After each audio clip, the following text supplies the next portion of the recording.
राधे राधे, प्रणाम। हम पूनम अपने YouTube चैनल पूनम सरिता संगीत में आप सबके तहे दिल से स्वागत करते हैं। आज बहुत सुंदर देवी गीत लेके आए, आप सब सुने कैसे ला कमेंट में ज़रूर बताइए और खूब सारा प्यार और आशीर्वाद बनाए रखिए। निमिया के डार कचनार हो मैया झूले झूलनवा, निमिया के डार कचनार हो मैया झूले झूलनवा, झूले झूलनवा मैया झूले झूलनवा, झूले झूलनवा मैया झूले झूलनवा, निमिया के डार कचनार हो मैया झूले झूलनवा,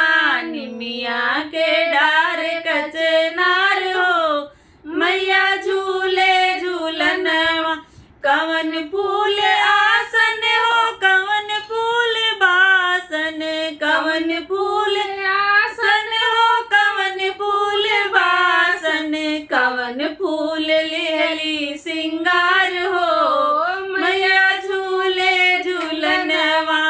कवन फूल लेहली सिंगार हो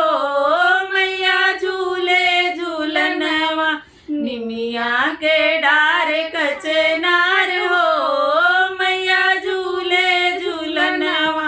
निमिया के डार कचनार हो मैया झूले झूलनवा। बेला फूल आसन चमेली फूल बासन, बेला फूल आसन चमेली फूल बासन, अड़हुल फूल सिंगार हो मैया झूले झूलनवा,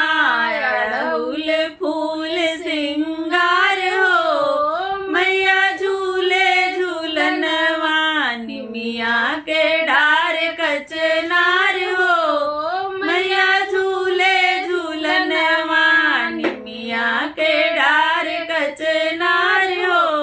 मैया झूले झूलनवा। कवन मैया बेटी देनी कवन मैया बेटा, कवन मैया बेटी देनी कवन मैया बेटा, कवन मैया देली सिंगार हो मैया झूले झूलनवा,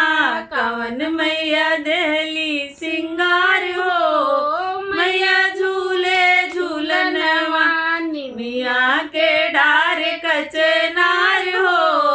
मैया झूले झूलनवा, निमिया के डार कचनार हो मैया झूले झूलनवा। शीतला मैया बेटा देनी काली मैया बेटी, शीतला मैया बेटा देनी काली मैया बेटी, दुर्गा मैया देली सिंगार हो मैया झूले झूलनवा, दुर्गा मैया दे